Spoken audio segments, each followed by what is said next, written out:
Hey everyone, another Nights with Ping. Good to see you for this Tuesday night. What is going on in the UK? That's all I've got to say. It's like every day we come on, there's been another dramatic something.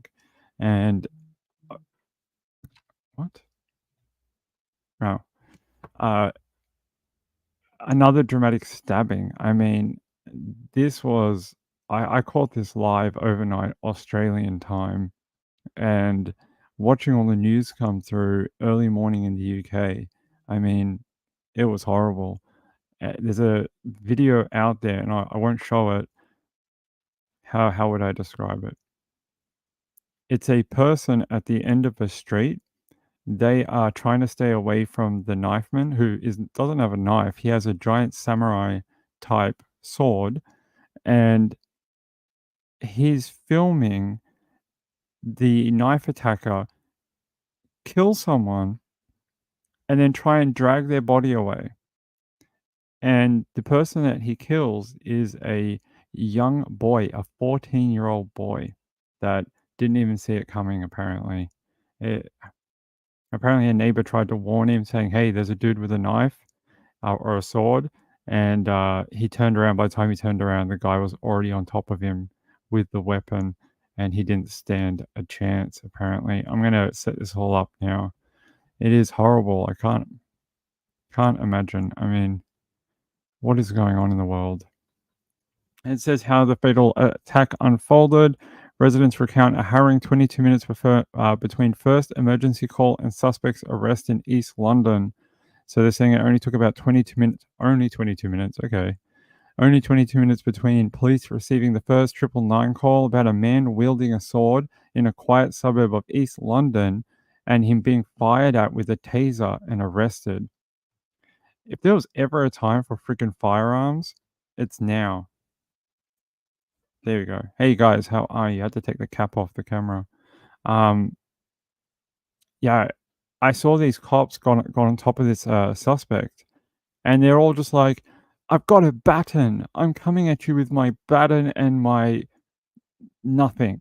And I'm like, "This is why we need freaking guns." So sometimes, I mean, they could have neutralized him in about like a second. I mean, our cops have guns down here. Apparently, a lot of UK police do not have firearms. Some do, some don't. I don't know why Metro police don't. All right, hold on. Let me start from the start. I've got all wound up. Ping, you can't get wound up this early.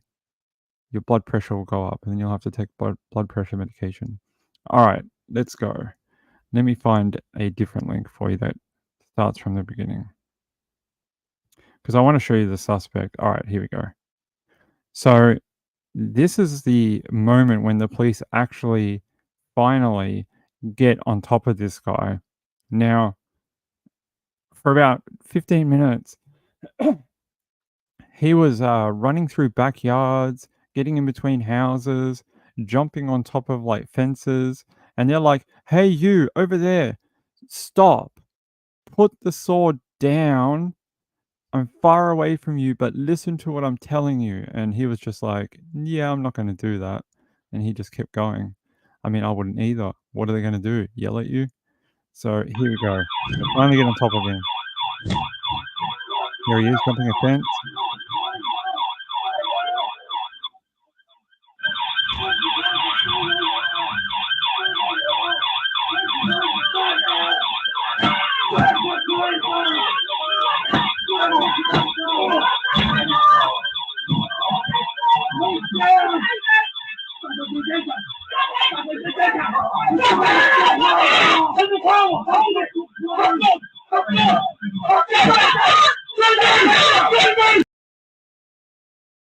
By the way, I'm going to stop it there because it's just a bunch of yelling and shouting from the cops. Those cops, I mean, they're petrified because a couple of them got sliced open. Um, but like the panic. "Hey, you grab him. No, you grab him. Hey, you grab the sword. No, you grab the sword. You grab the sword. No, you do it." Like, someone take command and be the leader in that situation. That looked like a mess. It really did. That woman did a great job. The first woman that appeared, I'm gonna mute it and I'll show you. there's a woman that appears. I think this is a female police officer here. She does. Is this a girl? I hope it is. They whoever this is, they do a great job. Male, female. Yeah, it's a lady. She does a great job. She's like on top of it. She's in command. She shows no fear. Walks straight up on him. Hits him with that taser. There's another taser that comes from this side too, around the other side of this silver car. But it's the lady that here that shows conviction. She just keeps going, and I think she backs him up. I think she helped resolve that. Yeah, sorry about that. I try and cut out as like a lot of noisy crap as I can for you guys. So they did. They had tasers. That's how they did it. But I, it shouldn't have taken 22 minutes to neutralize this. I mean, it wasn't that big of an area. The guy wasn't that far away. It's questions need to be asked, I think. They said Swordsman 36 screamed, "Does anyone believe in God?" at emergency workers during a random rampage that left boy 14 dead and 2 police officers injured before attacker was tasered. Now, I'm not advocating for killing the guy, I'm just advocating for stopping him. I just think that maybe it could have been because there was cops already there. There's video of cops that turned up to the scene quite early on and they just couldn't do anything. They just sort of ran up to him and were like, "Hey, don't hurt anyone with that giant sword." And then he just ran away. He literally just walked the other direction because he just had no fear of the cops. He just left. The cop was like, "Stop." And he's just like, "No, I don't want to do that." They said chilling CCTV captures the knifeman prowling the streets of London suburb before setting upon innocent passers-by with his huge blade. That could be a romance novel if you want to change that to one. During a 22-minute reign of terror, door cam footage shows the dramatic moment the suspect was finally arrested on a driveway of a semi-detached house after being tasered by a female officer who bravely ran towards him. That female officer, she has just ice in her veins. Ice in her veins. She did a great job. And all the male officers are all like, "You go there, you go near him." That lady did a great job. She deserves, like, a lot of praise for doing a really scary thing. You can see here that she's the first officer anywhere near him. You can see her taser fired from a great distance too. What is that? About 10 feet? She did a really great shot. I don't know if she got him twice with 2 cartridges, but great job from her. "Oh, no, don't hit me with your taser. Let my sword protect me." Look at that, that's what he was running around with, like, hurting people, and he was screaming. There's a video on Twitter where he is just howling. I don't know what he's howling at, but he's just screaming at random things. Like, just I don't know if it's a schizophrenic, type moment, I have no idea. It's this video. Uh, I don't this is a photo of it, but this is a video. You see him walking around these, like, small houses, and he's just screaming with this sword. He's like, "Ah, rah, rah." I'm like, "What the hell are you screaming at, buddy?" He's not injured either. He's fine. Here's, some more. This is the video I was telling you about where they're just like, "Hey, stop. Don't run away from us." I'll show you. I don't think this one's noisy. Yeah. So they bail him up in this back area. Come here! Yeah, they're like, "Come here." And he's just like, "Nah." Easy, easy. Easy, bruv. Okay. Easy. Come this way. He's like, "No, I don't want to go that way." Come on. Oi! Oi!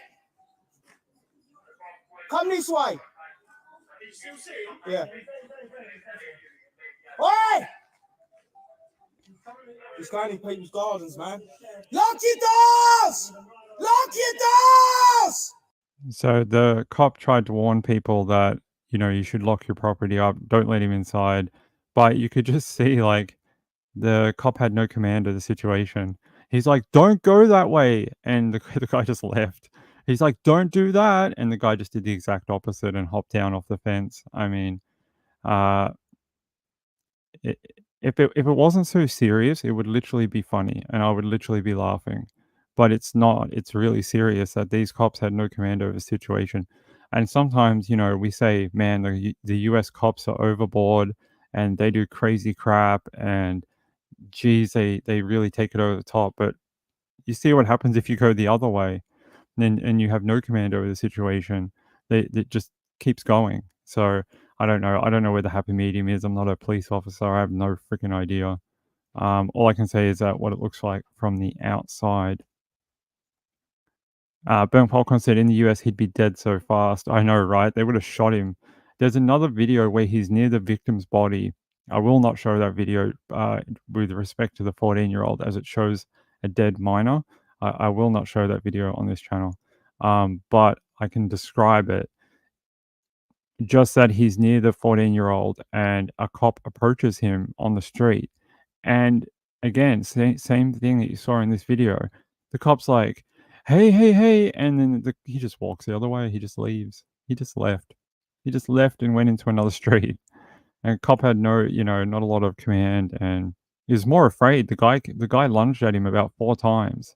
The guy lunged at him with that sword about, at least a half dozen times or something. Like he'd tell him to do something, and then the sword would come out, and then he'd say, "Well, stop," and then the sword would come out again. And but the fact that he killed that little boy is it's horrible. That little kid was just a school kid. I mean, apparently, a neighbor yesterday paid tribute to the schoolboy victim, telling the male he is a nice, quiet boy. He does not play out and he stays at home. His family are very nice, respectable. They go to church, they go out together as a family. It was reported last night that the boy went to a private school and was wearing his sports clothes at the time of the stabbing. Yeah, it looked like he was wearing some sort of t shirt and maybe like those shiny shorts that we used to have to wear at high school, something like that. Police said yesterday they did not believe the attack was targeted or terror related. Residents yesterday described how they saw a man in a yellow hoodie covered in blood outside their homes around 7 a.m. in the morning. James Fernando, 39, said the man had asked a woman to speak to someone on the phone, but she fled when she realized she was in danger. Smart lady. Mr. Fernando said within 2 seconds after that, she realized something isn't right, started running, and he's pulled a samurai sword from the back of his trousers. She shouted to the other neighbor, a Nigerian boy who was on his way to school. As he's turned around, he struck him on the face. It's quite traumatic now, or traumatizing now. I can't stop envisioning the poor boy's face. So I'm guessing that is the victim who died. Yeah, he just didn't even see it coming, apparently. The neighbor tried to warn him, "Hey, you're in danger," and it just wasn't long enough. He just didn't have time. Says here he was running around and still after the police officers came with the sword in his hand looking for victims.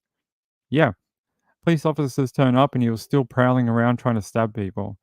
David Maguire, 38, who works in security at Canary Wharf, said he was traveling to the tube station when he saw a man holding his neck with blood coming out with his fingers.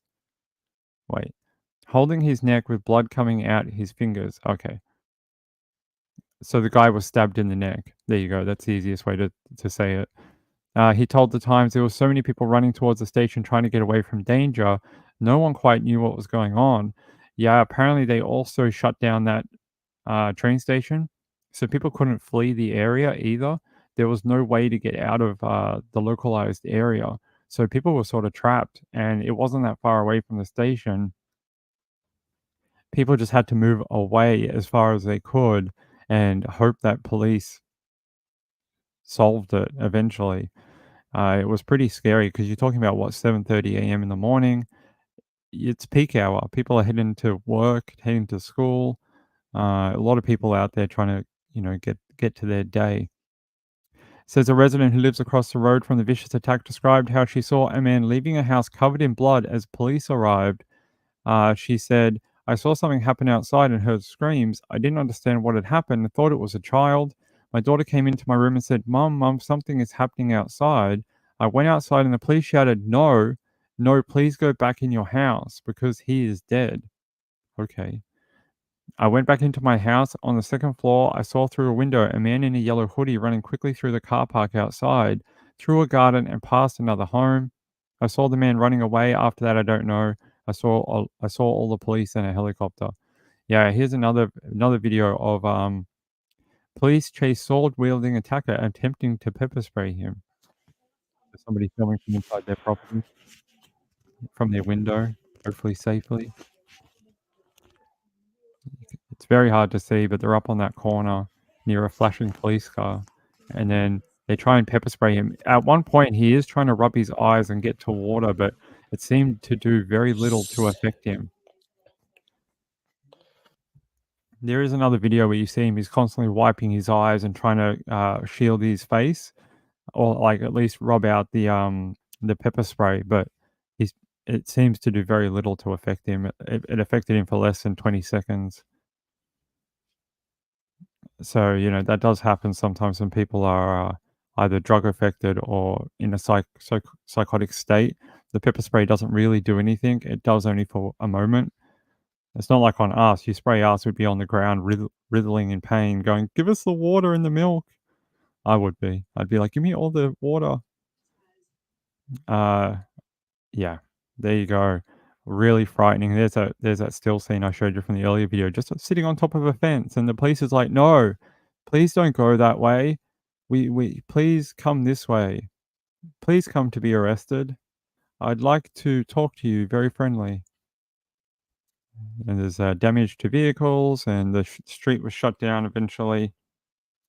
And oh, I hadn't seen this one. Look at this. They're on a slow foot pursuit. Let's have a look. I want to see this. Oh, there he is with his yellow hoodie and his sword. He's like, "Oh, let me go the other way. I'm just going to work." And the cop's like, "Hey, you there. Stop for me, police car." Oh, it's a pursuit. Look how slow they're going. It's great. Come on. It's the slowest foot pursuit ever. There you go. They literally rolled down the street. It was about 18 hours ago, 12 hours ago, something like that. Not too long ago, overnight my time, it was all happening. So, yeah, yesterday evening for me. I don't know what time it is in the UK now, let's have a look. It's 2 AM in the morning, so, yeah, about 18 hours ago or something like that. Yeah, almost exactly 18 hours ago. Ping, you did math very quickly. Water makes it worse for pepper spray. Yeah, I've seen people, like, they get the milk jugs and they just pour it all over their face, and I've seen people wash it out with water too. I don't know if it helps. Um, yeah, they said originally it was a younger child. I don't know where the mix-up came from. I'm not sure what happened. There was some mix-up with ages and who it was or whatever. I heard they did some sort of correction later on.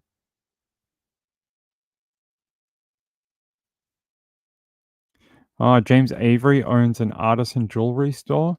That's not surprising. I mean, I heard he's a famous jeweler to the stars of Hollywood. He often does that type of. Anyway, we haven't said hello to people. Let me say hello to everyone. The Thoris, good to see you. Kathy Lynch, hey, how are you, my friend? DJ was here. Maria was here. Marilyn Landis, Lynn D. Um, the Thoris, I saw a message from you earlier in the chat that said you're still banned. I will have another look, but I am not kidding when I said I checked through that list for an hour the day that you reported it, and I could not find your name.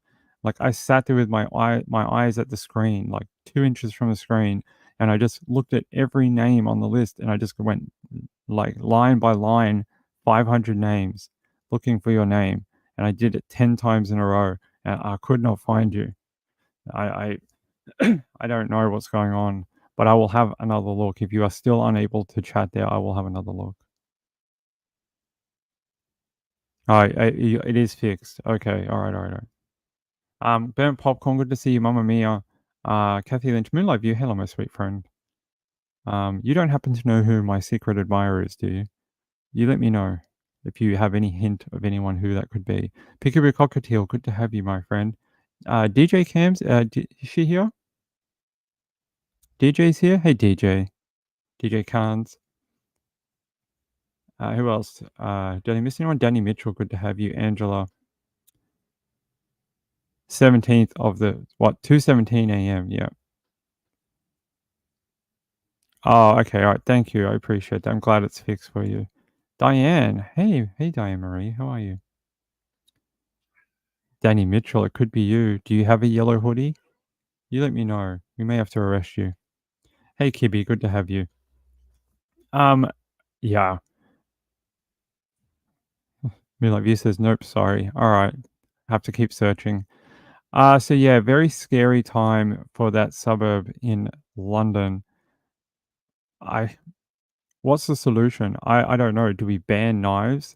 So do we have to all use paper cutlery? Do we all have to act like we're all on a picnic when we eat dinner? I don't know. But I mean, this was a sword. I don't know how that affects knife laws, but it's not just England that has these type of problems. Australia has a similar problem with restricted firearm usage in our country. What's another weapon that is available to people that want to hurt people? It's obviously a bladed weapon. They're still available, although Australia does have pretty tough laws on bladed weapons as well, unless it's ornamental or you can't really have samurai swords that are for use. You can have ones that like look pretty or whatever, but you can't have ones that actually work unless you have a license or you are a karate person or whatever. Um, yeah, I don't know what the solution is, but I know like London and wider UK, Australia also has knife culture issues, especially with this is not a youth issue, but we do have the youth issue here of youth carrying large knives on them. I'm not kidding, like massive. Like I would never even know why you should own something like that. I don't own anything that's you know that type of knife, but they just carry them around. And then when you ask them, when the cops get them, they're like, "Oh, they're for protection because someone else might have a knife." And it's like, well, if you all didn't have knives, no one would have to carry a knife. So let's all start at that point rather than like basically it's an arms race. It's an arms race with youth. They're like, well, he has a knife, so I'll get a bigger knife. And then my buddy will get an even bigger knife. And then the person who doesn't like my buddy will get an even bigger knife. And then we'll all have knives. And then one day we'll run into each other at the local shopping center and we'll all attack each other with knives. And it'll be all over the news. Our parents will be sad because we're all dead because we all killed each other. And it just goes around in circles. We've got to find a way to educate about this type of again, I don't think this is that type of situation, but it is quite prevalent here and it is in the UK as well. But I don't know what this situation is. Some guy, I don't know if this is a schizophrenic type situation or a mental health type situation. I'm not sure. They haven't really said. I know they're supposed to be doing another press conference in the morning, I think 8 a.m. local time. There's going to be another press conference. They did one earlier today, but the guy is very much like the UK police, the USA police. He was like, "I'm just here to read my statement. I'm not going to answer any questions, and if I answer any questions, I'm going to refer to the statement." It was like that type of press conference where you don't really learn anything. It basically just tells you what happened. Um, but yeah, it's odd. The swordsman reportedly screamed, "Does anyone believe in God?" It's almost like a threat. Do you believe in God? Come here and test your theory. Very, very awful. Where is this suburb in relation to London? So I can show you guys. Da, da, da. Oh, it's like northeast London, I'd call it, or East London. So it's not the only areas of London I really know are sort of the west where my family's from. So I only know like around Fulham and Putney and Hammersmith and Chelsea. That's all I know because that's where my family's from. I don't really know this area all that well, but it's I can show you the location in regards to the Greater London area. Here, so this is where the tube station was, not far from the attack. Here's actually like the city, like the actual, middle of the city, and it's all the way out here. It's quite a distance actually. Not sure what it. Let's do this. What is the distance from here? Measure distance to here. Nope. Nope. Nope. Why do you not like me? There we go. All right, let's go down here. So what is it? It's about 17 kilometers from the middle of, London. So there you go. You guys can see it's about, 15K, something like that. But as the crow flies, as they say. So there's the distance for you, and there's the river we were talking about last night. The other night I was telling you about all the bodies that were found around here, like around near Putney Bridge and Fulham and stuff. This is all these little areas where those different bodies were located in the water in the River Thames. So, all right, shall we move on? Shall we move on from stabbing attacks? Because I have more we need to talk about, much more. Um, Hi, Muffin. What's wrong, buddy? Why are you in here? How'd you get in here? I don't know how they got in here. I closed the door. Hey, how'd you get in here? Did your sister open the door for you?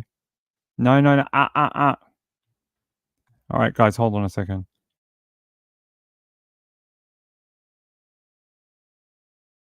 All right, he left. Good. Um, 20 minutes from King's Cross on the tube. Trisha, thank you. I don't live there, so I don't know, but yeah, about 15K.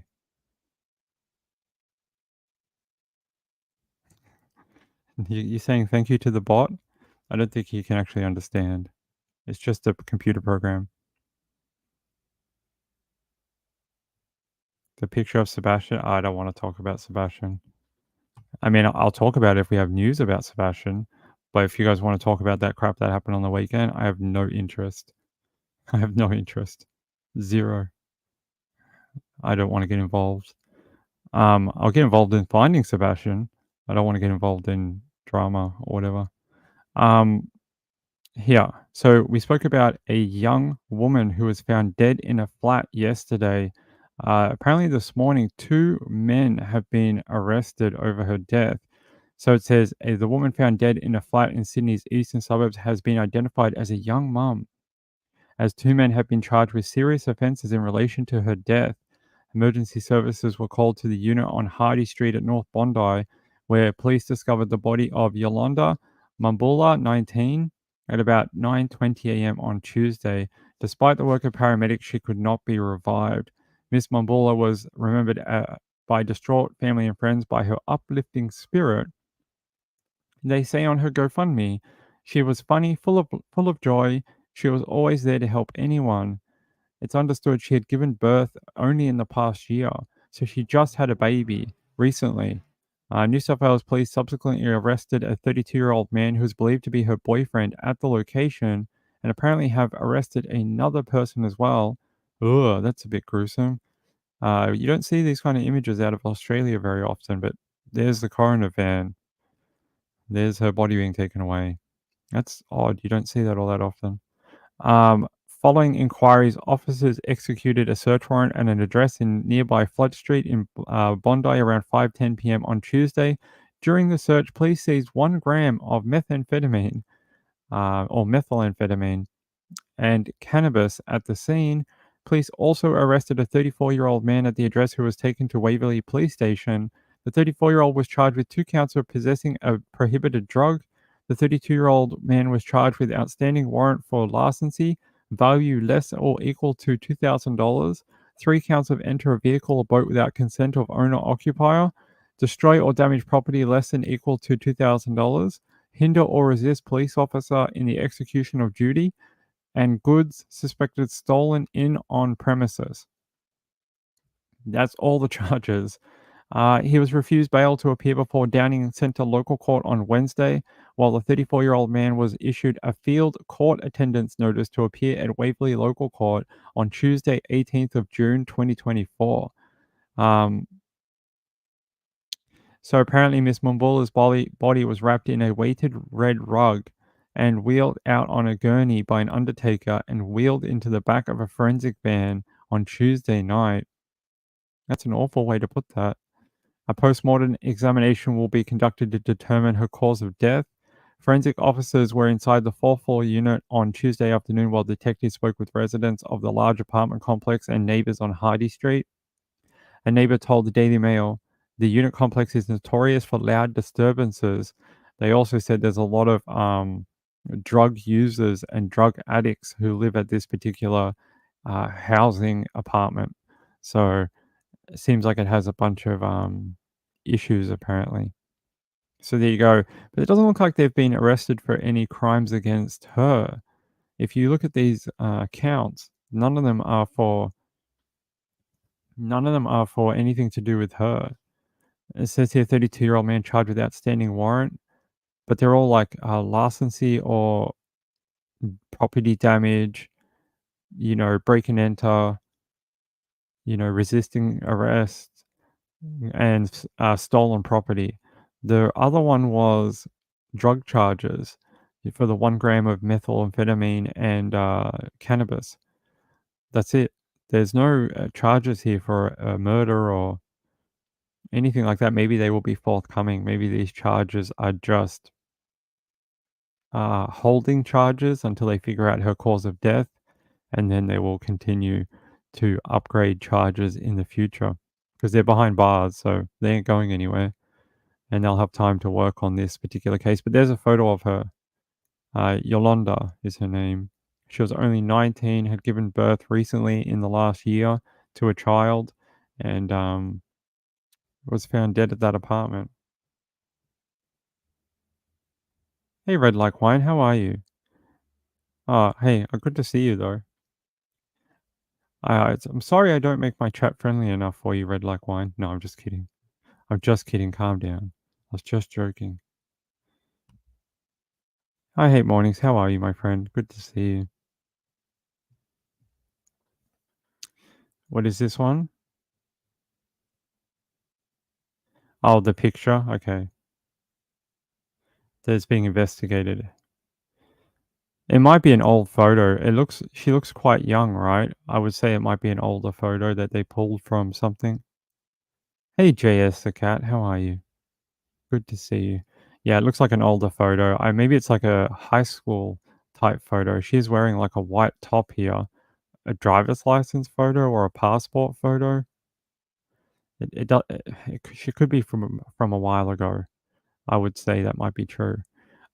Okay. There's your update for that one, and let me get rid of this. We do have more. By the way, did you see the Nancy Grace episode? Susan Morphew's friend tells Nancy Grace she's not surprised by animal tranquilizer found in autopsy. I don't think anyone was surprised.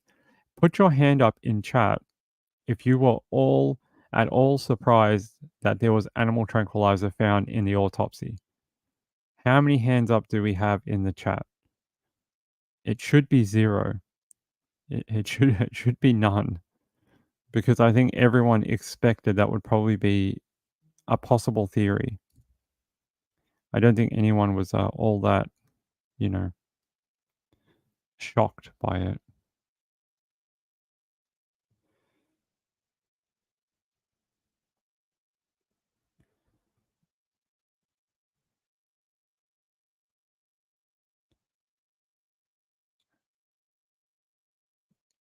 Sorry. There we go. Yeah, not at all. Not me either. I wasn't all that, you know, all that shocked by it. It's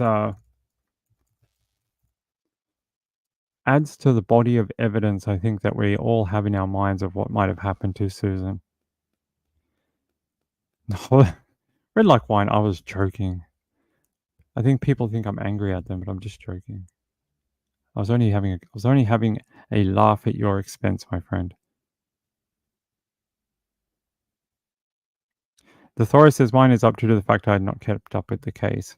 I haven't really either, to be honest. I hadn't been keeping up with it either, but I know that one of the early theories was that there may have been tranquilizer involved because of what they found at the scene.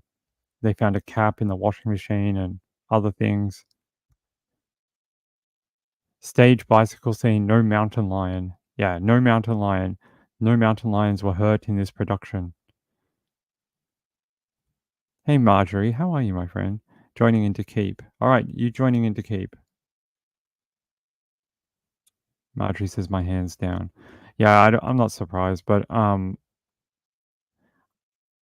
don't know how long it's going to take before we see a next step in the Susan Morphew thing. Could be a while. I would bet that the police have had this information for a while, and it's only become public recently. But they may have known for longer than we have, if that makes sense. Um, I just don't know what the next step will be. Obviously, we all know what we'd like the next step to be. I just don't know how long that'll be, because they have to get it right this time. They can't, you know, they can't be heading out there and trying to get charges dropped again. That would be bad. All right, I do have another story. Where is it? Here it is. Out of America now.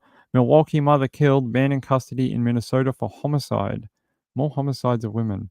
A Milwaukee man is accused of first-degree reckless homicide in the death of Tamika Stewart, a mother of 10 and 3 stepchildren, and whose body was found on April 17, 3 days after she went missing. Sorry, she's a mother to 10 kids and 3 stepchildren, 13 children all up. Prosecutors also charged 41-year-old Jared Stewart with felony bail jumping. Does that mean you just ran away and didn't go to court? He had been released from custody on GPS monitoring in domestic violence case involving Tomika. Tomika? I'm just going to say it's her name. We'll hear it on the video and then I'll correct it. Her court filings identified as his estranged wife. Another woman trying to leave and then killed. Officials said he is in custody in Minnesota. Apparently, she had last been seen on April 14th in the area of 10th and Center. According to a criminal complaint, her car was spotted on surveillance video near North Division High School that night near 11th and Clark, around the corner from where she had last been seen. The passenger in the drive-thru. All right, we'll play the video. It'll explain it better about this murder. Yeah, and we'll hear her name. I want to hear how it's pronounced. Because to me, it looks like Tomika, but it could be not. Come on, play my video. All right, maybe we can't play this one. I'll get you a different one. All right, here we go.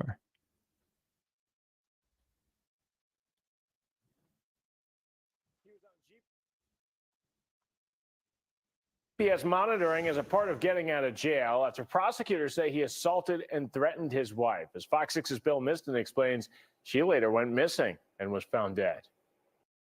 On April 17th, Milwaukee police found Tamika Stewart's car here near 29th and Ruby.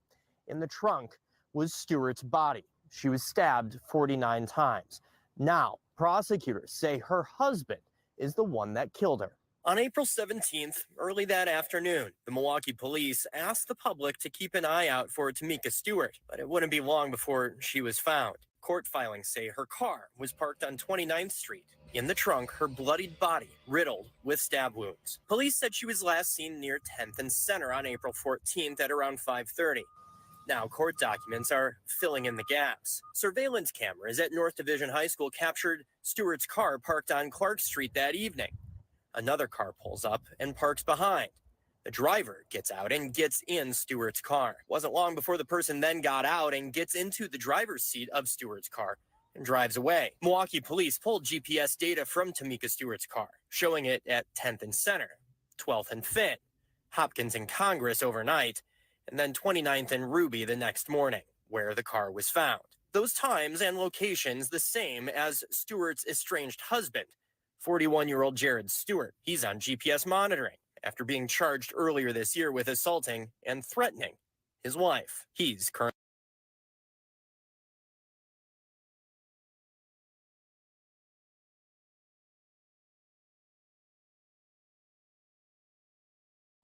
There you go. There's the background of it. So it is Tamika. Sorry. Her name's sort of spelled with a, yeah. All right. That's how it's pronounced. There you go. Jared Stewart now charged with felony bail jumping had been released on GPS monitoring in a domestic case involving Tamika, and now he is accused of first-degree reckless homicide in the death of Tamika. Man, a mother to 10 kids and 3 stepchildren. That's 13 children. I don't know how old they might be, but probably varying ages, who now do not have a mother, and all because of another man. We keep hearing about it, and it's awful. Let me see if I can find something else about her murder.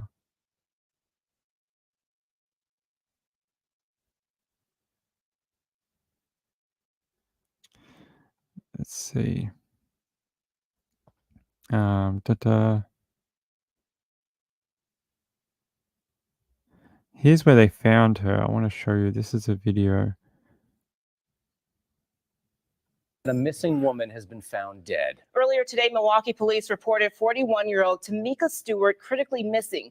They say she was last seen near 10th and Kramer, but just hours ago, police confirmed they found her body near 29th and Ruby. 12 News' Erica Finke is live at Milwaukee Police District 5. Erica, this is being investigated as a homicide.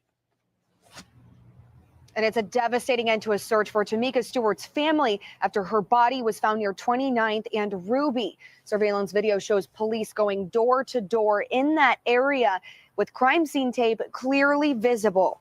People I spoke with said officers were there blocking off the streets. We now know that happened around 10:30 this morning. Around noon is the time that Milwaukee police issued a critical missing alert for Stewart. And that alert said she was last seen Sunday evening near 10th and Center. But tonight, Stewart's death is being investigated as a homicide. Police now say they have someone in custody, a 41-year-old male. And they also say that it's domestic violence related. Neighbors near 29th and Ruby said that they were nervous and waiting for answers. Milwaukee is coming to a sick place, and it's like, you can't be nowhere at this point. So it's like, your best bet is just to make sure you just protect yourself and your family the best way you can. Erica, you were in contact with one of Stewart's friends tonight. And she said that it's just too raw right now after her death, and she's not ready to talk with us on camera. But we did also reach out to Milwaukee police about the timing of when that critical missing alert was issued. All right, Erica Finke live tonight in Milwaukee. And when we do get answers from police, we'll update this story on the 12 News app.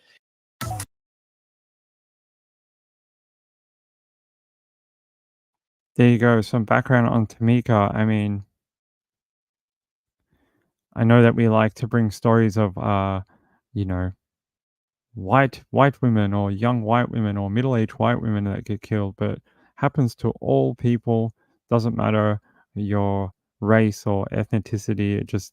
It crosses all divides, and you know, women from all parts of the world, countries, life seem to be affected by domestic violence, and happens far too often.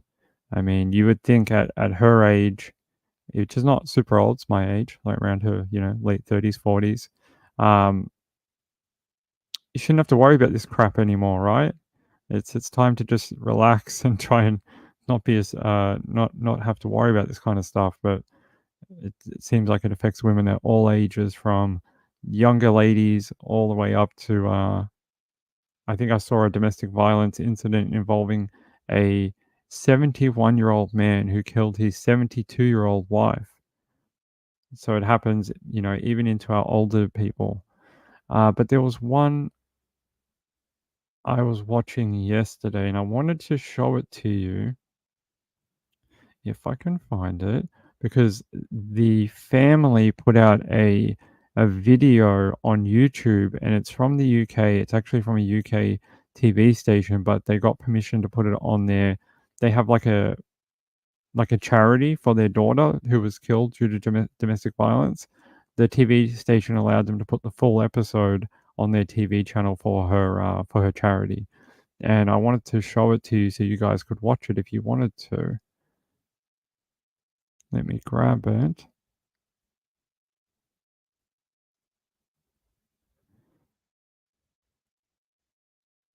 If I can find it. Apparently I can't. Here. Now, if you're in the UK, you might know this particular one. Then there's a few in this kind of vein. There's a few. Now, this is Holly Gazzard. Now, if you don't know Holly, you need to go watch this video. And it's from the Holly Gazzard Trust. And a lot of the video has her dad on it. And listening to him speak, I mean, it's heartbreaking. It really is. But like he says, if one woman out there can, or one family out there can learn the red flags before it happens, it might save one other woman from being killed. And it's a great video to watch, very eye opening, and the tactics these guys use to control these women are horrible.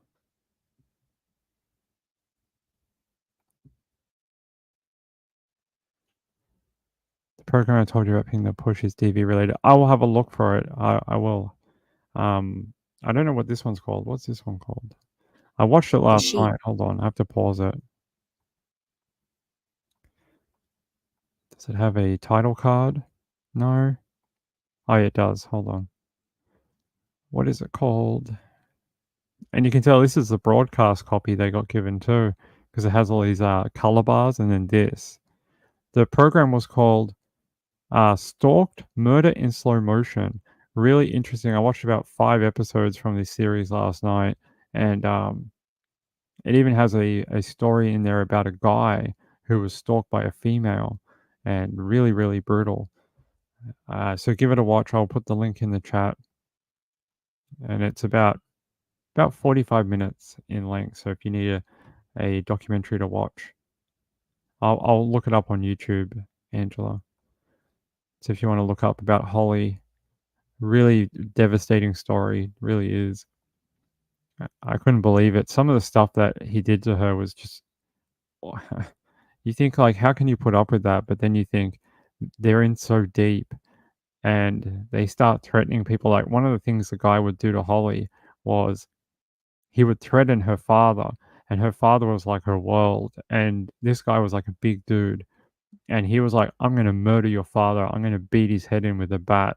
You don't call me back, I'm gonna smash his face in," and stuff like that. And she, obviously wanting to protect her father, did what he wanted. She didn't want to have her father be hurt, and yeah, she kept it all quiet, and a lot of it didn't come out until near the end. They had a police intervention, sort of like a AVO type situation, and then the parents started finding out more about the depths of the abuse, and they were shocked. They were like, "I can't believe this is going on. This guy sat at our dinner table, ate dinner with us, and acted like a normal person." And the details that she gave police, like, they just couldn't believe that she wouldn't come and speak to them about it. Like, they're like, our daughter tells us everything, and she wouldn't tell us anything about this particular, situation, and wouldn't allow us to help her. And unfortunately, she ended up losing her life because of it. That guy, I think, is in jail now, hopefully. Hold on, let me have a look. Holly Gazzard. I know he was arrested and he went to trial. Just not sure if I'm not sure what he got. Yeah, Asha Maslin was her partner, or ex-partner, whatever you want to call it, was jailed in July in 2014, ordered to serve a term of 24 years for the murder of 20-year-old hairdresser Holly Gazzard. So there you go. And her parents work in this kind of field. They've been trying to raise more alerts about domestic violence and relationship abuse. Now, her father, Nick, has been doing, I think they're like school workshops to try and get to children at a sort of younger age to try and teach them about this before they start getting into more serious type relationships. So they already know what to look out for. And that's sort of the thing her trust is doing, the Holly Gazzard Trust is doing to educate, I guess. They're trying to get the information out there to the younger generation before they start getting into these type of romances and life situations. So I think the age they're targeting is between 14 and 16. And one of their classes was at a school. So I can show you, this is her dad here. This is Nick, her father. And they taught classes to like younger generation like this. Her name is Sarah. She took part in one of the workshops that they do to try and raise awareness about the red flags of domestic violence in relationships.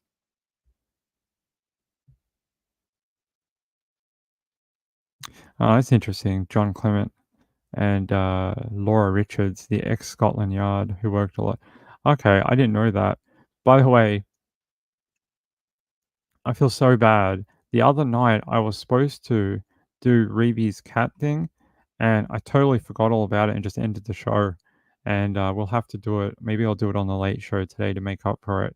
But I just forgot, and I just turned off the show. I was just like, "Yeah, we're done. See you later. Peace out. I'll see you on Monday morning. Monday night." And I was like, and then I got off, and I was like, "Oh, I was supposed to do the animal thing that Reeby had set up." So we might do that tonight at the end of the late show, and we'll show you what Reeby has made. It's very funny. I find it very funny because we did the dog thing yesterday with the balls, and I was like, wow, that would have been a great segue to Reeby's thing. All right, we got some more time. Actually, this has gone very slowly for some reason. Ping, have you been boring people again? Maybe I have. It's gone slow for me too. Maybe I've bored people. All right.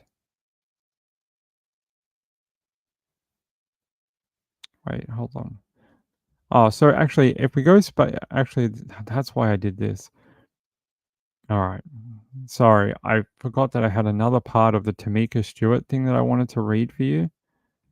So I actually had the court documents for her the arrest here. So the reckless homicide charge.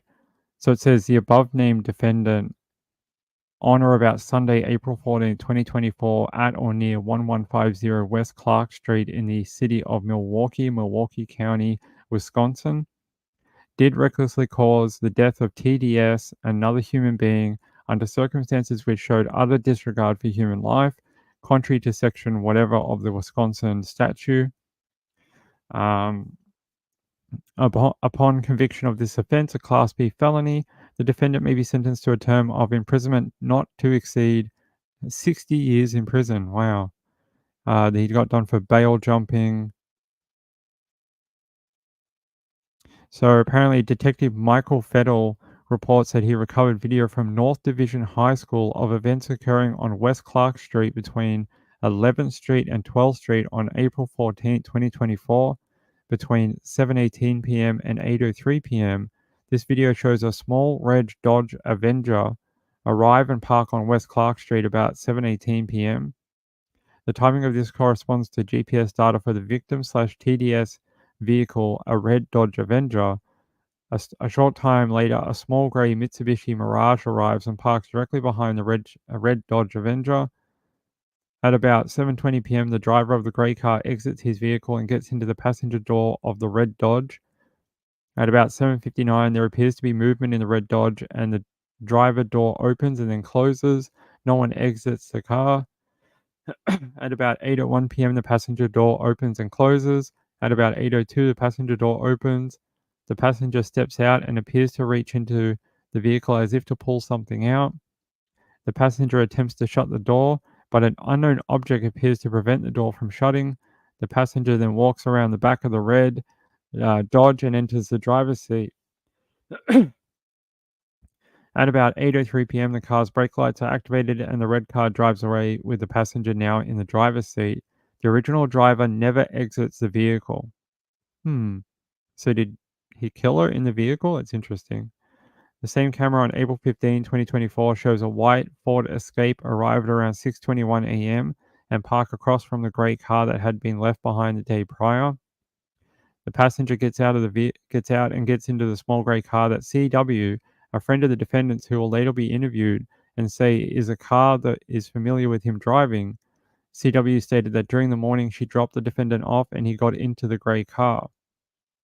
So he went back to pick up his car after dumping her car. probably with her body in it. They're saying here,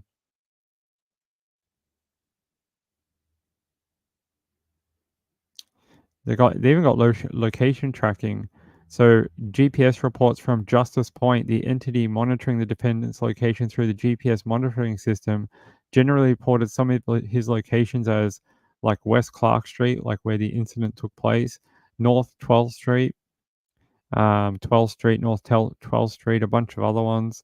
So they got him dead to rights, and it was all because of his GPS monitoring.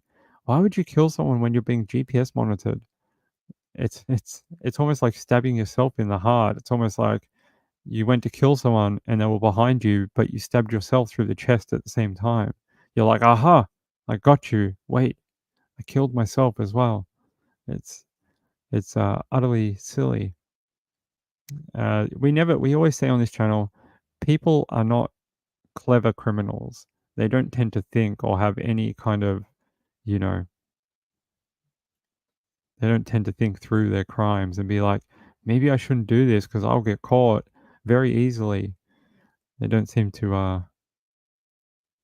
think it through. I'm just trying to see if there's anything here about how the murder, other than that bit about the car and then him hopping in the car and then she never leaving the car and then suddenly the car is just gone. That is very suspicious. The defendant asked how many hours they.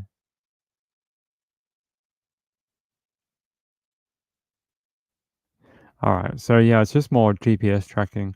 I will, if you are interested in learning more about Tamika, I will put this document on my Twitter. Hold on, let me write this up and I'll put it on Twitter so you guys can read through it. I'm not going to bore you all and make you sit here and listen to me read a bunch of GPS data. But if you would like to read it for your own reconnaissance, there we go. Janet Stewart / Tamika Stewart.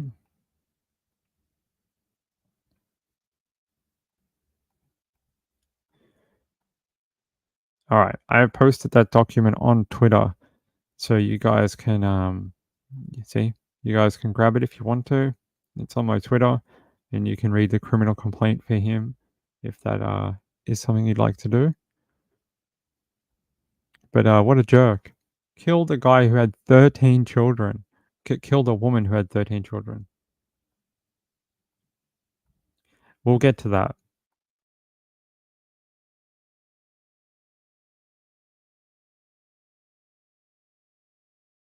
Dude, I knocked the camera, sorry.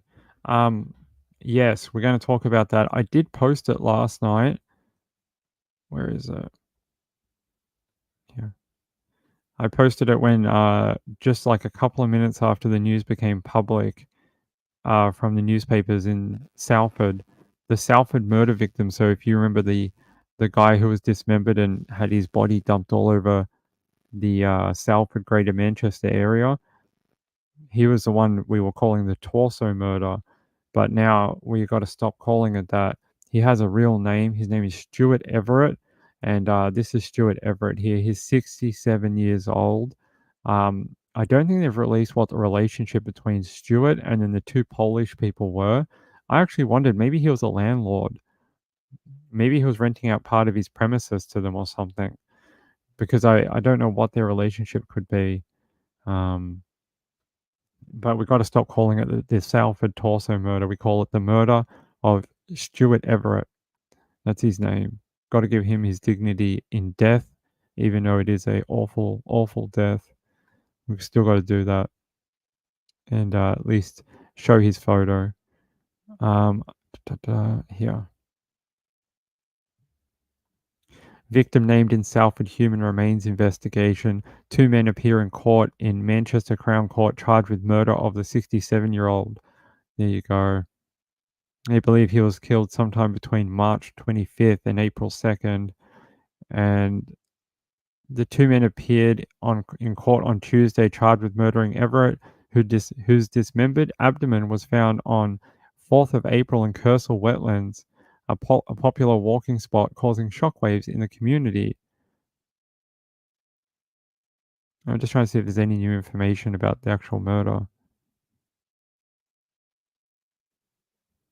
So apparently they're waiting on urgent forensic analysis of DNA samples just to double check that it is him, but they do believe it is him. And his next of kin have been told. I'm just trying to see if there's any information about what their relationship was. At this point, no. And the hearing today for the two people arrested, 68-year-old Mikhail and 42-year-old Marcin, they basically just was a preliminary hearing at the Manchester court, Crown Court. I don't think it actually told us much. It says here the men who live together are accused of killing Everett sometime between 25th of March and 2nd of April, but it doesn't say why or what their relationship to each other was. Let me see if I can find anything else about today's court.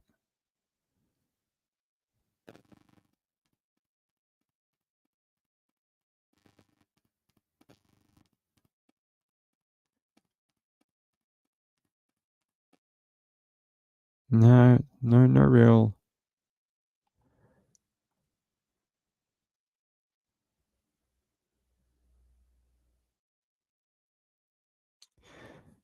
No real update, which is odd.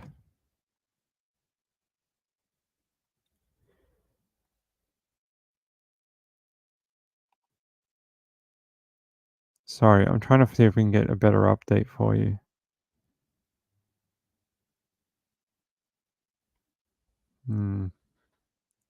I don't really like any of the videos, but yeah, I don't really like any of them. We're gonna have to leave it. Hopefully we find out what the actual relationship is because I don't get it. The only thing I could think of is that he was a landlord and he rented to them, and they killed him because they owed money or something. Because it's unclear what on earth would be there. Why they would cross paths or why he would need to be murdered. It's a little odd. Let me see if I can find anything else on the victim.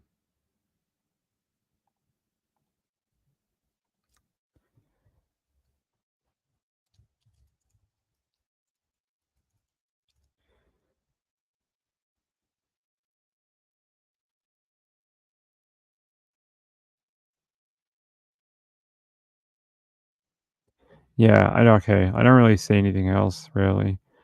Apparently, it's not being taken that seriously because I can't even find a BBC video for you. But at least you know his name. We have a name to, instead of just calling him the torso guy, which is awful. There's his photo. Look like a jolly old dude. Probably a very nice man. Didn't, no one deserves to have their body chopped up and spread all over Manchester. It's awful.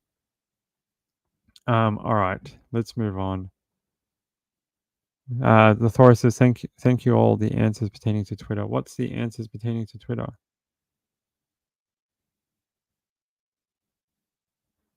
Let me see. Let me scroll back. Well, you may not do Twitter, but I don't do Facebook. I can't stand Facebook. To me, Facebook is just a cesspit of just I hate. I can't stand Facebook. It gets people to never switch off. At least Twitter, I can just turn it off and just walk away. But people are always on there updating. Oh, look at the food I ate. I ate a bowl of salad. No one cares about your salad. No one cares. No one cares about your protein drink. No one cares about your fitness workout. No one cares. Just live your life. That's all I care. That's why I'm not on there. I'm never on there because I don't want to do that to people. I don't think people care what I eat or what workout I did, what TV show I'm watching at 3 p.m. in the afternoon. Angela says I don't post that poop. Yeah, me either. I only post true crime on Twitter. Yeah, I'm just not a fan, and all the Facebook groups for true crime always devolve into like drama, just random rumors. I don't know. There's some value there, but I just Mamma Mia says I only do YouTube. The only social media I've the only social media I've ever liked is Twitter. And I just like the short form content of it, that you post like something small, you get the information out there, and that's it. Like it doesn't have to be a giant book. It's just you know, a small piece of information that you can pick up and digest easily. That's what I like about it. But it is a little rough since Mr. Elon took over. It's not quite the same, but maybe it'll get better. All right. Yeah, very sad. So that woman we were reading about, Tamika Stewart, she was stabbed 49 times, and he dumped her body in the car trunk to go off and spend the night with his friend who was also interviewed. I think that was CW in the documents. Um, he was also wearing a GPS monitor. What the hell? So you murder your ex-partner or whatever while wearing a GPS monitor, dump her body in the boot of her car, and then like drive and park in a street that has security cameras. It's almost like you're asking to be caught. Yeah, apparently Tamika suffered fairly badly. She had 49 stab wounds to her head, torso, arms, hands, and lower extremities, as well as blunt force trauma to the head. Um,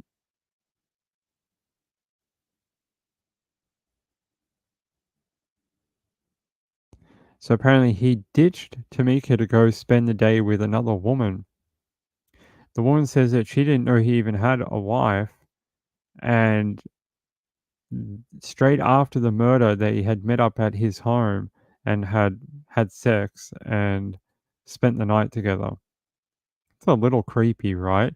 I just stabbed to death my ex partner or whatever, or my partner, I'm not sure what they were at the time.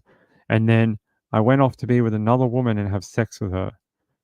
It takes a real twisted individual to stab someone almost 50 times and then go sleep with another woman.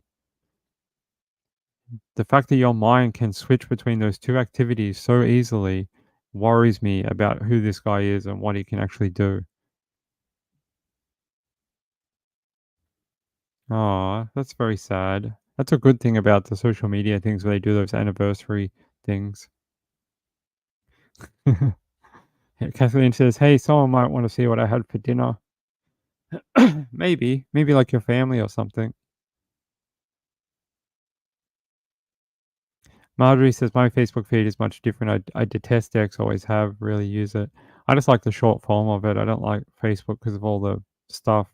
It just seems like it's messy. It doesn't play well with my OCD and my ADHD." DJ says, "I don't have any account, so you'll have to describe it. But you can email DJ. Email DJ photos of your dinner, Kathy. Do that for DJ. He'll love it. I can give you DJ's email. Email me. I'll pass on his. I'll pass on his. Actually, I know your email too. I'll hook you up together, and you guys can have catch up with DJ and Kathy every morning at 9 a.m. And you guys can share like what you guys are getting up to for the day. DJ can tell you all about his pipes. Um, that's not a euphemism. He'll tell you about it when you email him. And you can show him what you made for dinner the night before. You guys would be great at that. He's Kathy's like, I ate poorly tonight, so I won't describe it. You don't need to describe it. Send him a photo. He'd love it. DJ would love it. And he'll send you great stories about true crime. All right. All right. Enough jokes. It's not funny, people. It's true crime. It's no jokes allowed in true crime. It has to be serious. You have to put on your serious face.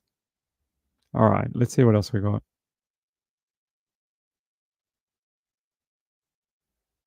I do find that one interesting, that woman killed in Sydney. Why there's no murder charges? Do they think maybe she died of a drug overdose? That's what I'm wondering.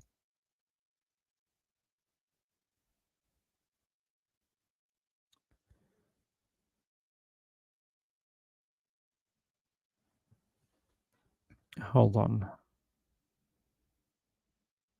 All right, let's move on. Let me see if I can grab this next link for you. Let's see. We had another one.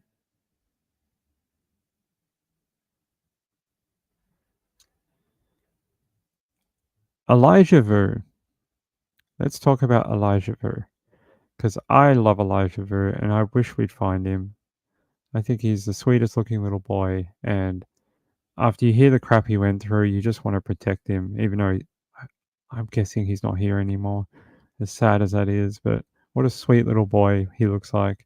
It says, mother of missing child Elijah Vu, 3, he's age 3, denied bail change. Apparently, Bauer had been at the Manitowoc County Jail since February 21st. Her attorney says she cannot afford bail.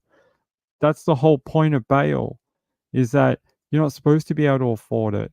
The idea is that it drains your resources so that you show up to court. And if you can't afford it, then you sit your ass in jail. So I guess you're going to sit your ass in jail.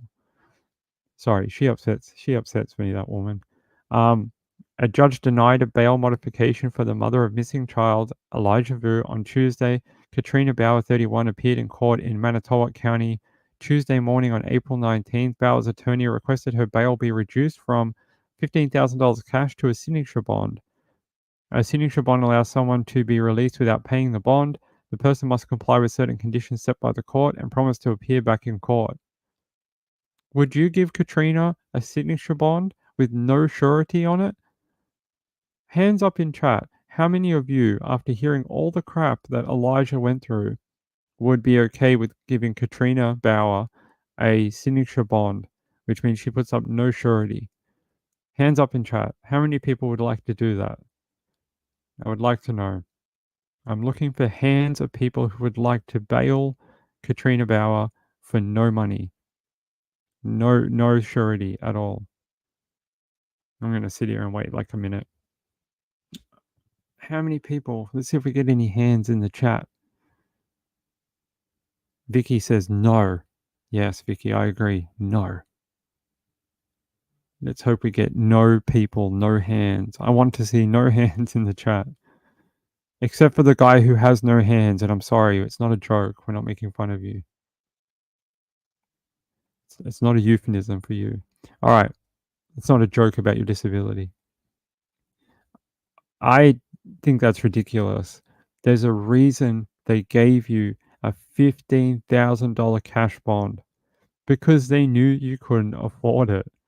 There's, they don't do this by accident. They do this because they want to either keep you in jail and they know you can't afford it, or they want to make sure that you have to come up with to get the money, you have to go to such extreme lengths to get the money that you will go back to court, because otherwise someone will probably put a bullet in your head because you didn't, because you ran off and now you owe the money. Like, they don't muck around. All right, it says Bauer's attorney said the request was on the grounds that Miss Bauer is unable to post the cash bail as set. Duh, that's why they do it. The court denied the motion to modify the bail because there were too many unanswered questions about Vu's disappearance.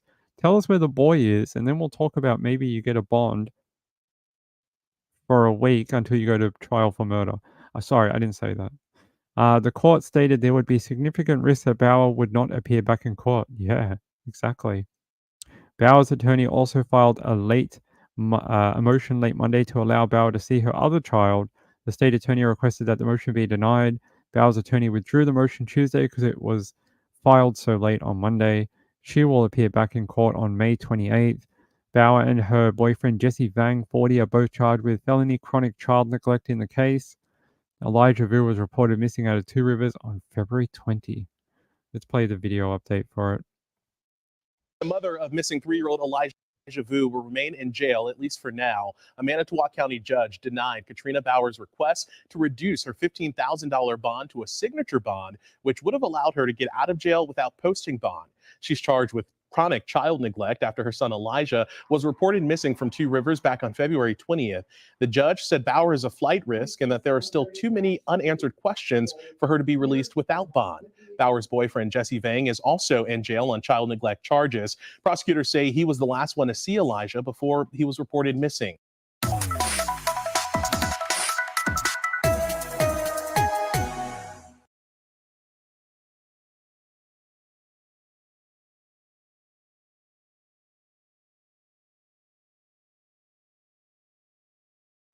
Where is that little boy? Feels like it just drags on, like Sebastian. It just drags on. Um, so apparently, what I find interesting about the Elijah Vu case is each time that mother appears in court, there's another family member that seems to rock up and then speak against her. Like last time it was her mum, this time it was an uncle. So missing Elijah Vu's mother allowed him to suffer abuse and neglect, according to an uncle. So Orson Vu spoke as the 3-year-old's mother, Katrina Bauer, asked to be released from jail a second time. The missing 3-year-old's mother must be held fully accountable for allowing her son to suffer abuse and neglect before he disappeared more than 2 months ago, the boy's uncle has said. Orson Vu spoke in court as Elijah's mother, Katrina, appeared before a judge to once again ask to be released from jail, where she's been held on $15,000 bond since February 21st, the day after her son was reported missing. She sat hunched with her hands in her lap as Mr. Vu addressed the court in Manitowoc County in Wisconsin. He said, "She is the mother of Elijah and is the main reason for all this that has happened. Katrina needs to be found fully accountable for the lack of care for Elijah. She has allowed Elijah to suffer abuse and neglect, seeing her baby all bruised up and not doing anything to help him. Instead, taking a picture and then deleting it is absolutely disgusting." I like this guy, Orson. You are the definition of a real man. Not the Vang version, the other version, the real version, not the Vang version. That's a fake version. Bauer is accused of chronic child neglect and 2 counts of resisting or obstructing an officer in relation to Elijah, as well as child neglect relating to another child believed to be her 6-year-old daughter. She allegedly sent her son to stay with Vang in Two Rivers, around 2.5-hour drive from their home in Wisconsin Dells, for disciplinary reasons. How the F do you effing beep? A freaking beep. He's 3. He's 3. Like, he's not 8. He's not 12. He's not 11. He's not 14. He's not 5. He's 3. He doesn't understand. Like, kids that age don't fully understand, like, disciplinary reasons. Like, they understand, like, they get told off or whatever, but they don't understand the comprehension behind it. They're not old enough to yet. You can't do this type, like, it doesn't make any sense, and that shows me how cracked out of her head friggin' Katrina and Jesse were. Like, they just don't it doesn't make any sense to any human being. Like, anyone with any ounce of friggin' empathy. Like, a child as 3 doesn't understand these concepts of disciplinary reasons and being taught to be a man and stuff. Like, they don't get it. It's just far too young, and it's an adult concept. It's not a child concept. And that makes me so frustrated that I just want to beat them both with a bat. I swear to God, I would. If someone gave me a bat and gave me both of them, just put them both out in misery. They just drive me crazy. That's why I don't speak about Elijah so much, because I get so mad about it. Because the stuff, it just sounds like crazy talk. Like, the stuff you read about what they tried to do to Elijah, it seems like it's like, tell me the worst things you could ever do to a 3-year-old. And it's like, oh, here's a whole list of them. It says Elijah was reported missing from Vang's home on February 20. He has not been seen since. Vang, who is also in jail accused of chronic child neglect, allegedly told police that he had subjected the boy to lengthy timeouts and threatened him with cold showers if he misbehaved. That's child abuse. Like, it's just flat out child abuse.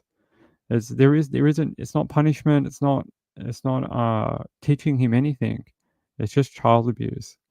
You can't teach a child that way. Officers later revealed Elijah was banned from playing with toys. Yeah, that's really going to help. was left with dirty diapers and had been pictured with bruising during a visit by Bauer in the days before his disappearance. Yeah, we've all heard of the photo that showed him bruised up and then it was deleted. Officers later revealed Elijah was banned. Yeah, Elijah's father, Jimmy Vu, watched the proceedings via video link from the prison where he is serving a sentence for bail jumping and possession of methamphetamine.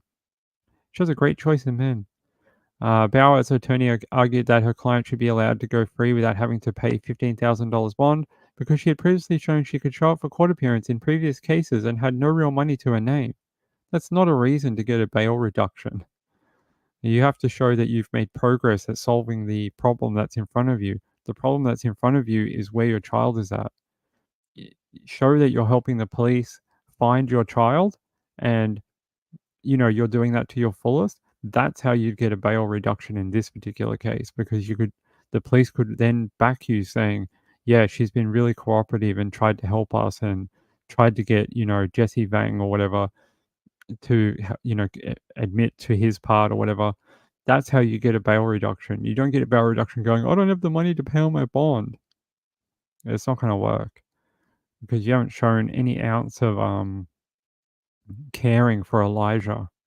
Like, show that you give a crap about Elijah and that you want to find him. That's what will help you. Tuesday's hearing marked the second time Bauer has asked to be set free in early March. She also argued that she would not stray far and would show up for court hearings. Again, missing the point completely. At the hearing, the court heard a statement from Bauer's mother in which she begged for her daughter to remain in jail. Judge Robert Duane said the bond was set right where it needs to be. Yeah, I like the judge. High five, judge. His mind was not changed on Tuesday, saying that Elijah is still missing and was a significant factor in making his decision. See? Solve the issue. What's the issue in front of you? It's where the F is Elijah. That's the issue. Solve that issue. You want to get out of jail? Solve the issue, or at least help with that.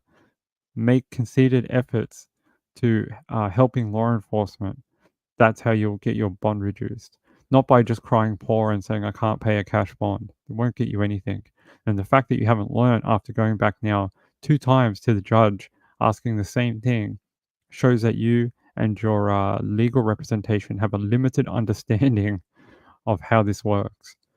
For anyone to think that she could go anywhere in this county and not be followed by someone, I don't think they are living in reality, the judge said.